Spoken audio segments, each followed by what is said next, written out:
Purpose does the gentleman for California rise? I ask unanimous consent to speak out of order, Madam Speaker. So ordered. The gentlelady is recognized for 5 minutes. Thank you very much. Madam Speaker, this week, as the 112th Congress begins, there's a lot of talk from the Republicans about ending business as usual and doing things differently than before.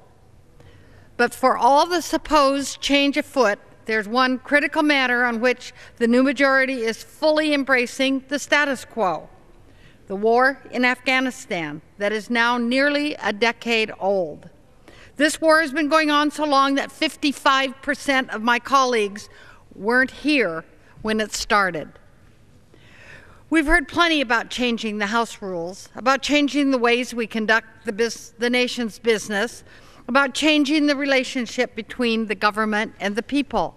We've even heard about how a new law that will provide affordable health care to all Americans is somehow the greatest threat to the Republic and the constitutional order. But on the subject of war, a disastrous war that has taken the lives of more than 1,400 Americans in Afghanistan and cost taxpayers some $366 billion, the new congressional majority is interested in no change whatsoever. In his speech yesterday, Speaker Boehner spoke of giving government back to the people. In his speech, he talked about honesty, accountability, and responsibility. In responsiveness.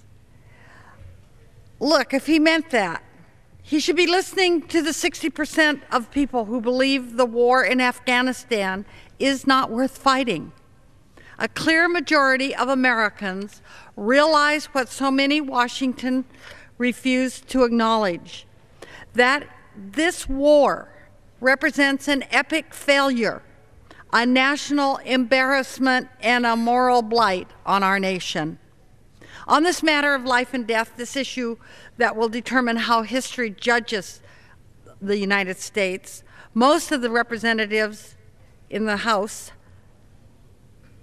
and the People's House at that, have told the people that their point of view doesn't matter, that we know better than what they know.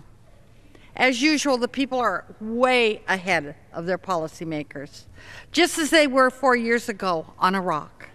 They may hear reassuring platitudes from Washington about how we're on track, but they can see the news for themselves. They can see that the security situation is in decline, that casualties are up, that the Taliban is strong, and that Afghan governance is ineffective at the very best and corrupt at the worst. So I can't think of anything more patronizing than to tell them not to worry their pretty little heads about the war, that us grown-ups in Washington have it all taken care of. We're not bowing before them, Madam Speaker. We're sticking our finger in their eyes. Do we truly believe it's about them and not us?